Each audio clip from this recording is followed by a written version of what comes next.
Hello friends, मैं Zaheer Baheri car service. ये है Ford Figo diesel version.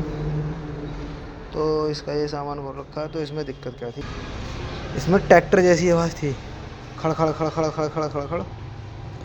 Injector वगैरह सब सही निकले क्योंकि हैंटिंग कोई थी नहीं। तो हमने केम खोली, इसकी टाइमी बेल्ट उतारी, हमने इतना सामान सब खोला। तो आपको हम दिखाते हैं, ये रॉकर हैं।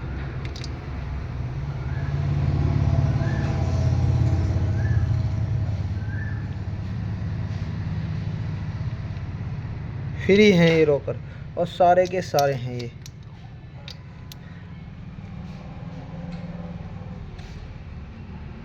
देख रहे हो, सारे के सारे ऐसे ही हैं, सब खराब हो रहे हैं। तो इसके रॉकरों की आवाज़ थी। रॉकर अगर फोर्ड फीगो में आपकी आवाज़ है खड़ खड़ खड़ खड़, ट्रैक्टर जैसी आवाज़ कर रहा है, बहुत ज़्यादा आवाज़ कर रहा है इंजन, तो आपको कुछ नहीं करना, रॉकर चेंज कराने हैं। Okay friend, thank you Baheri car service.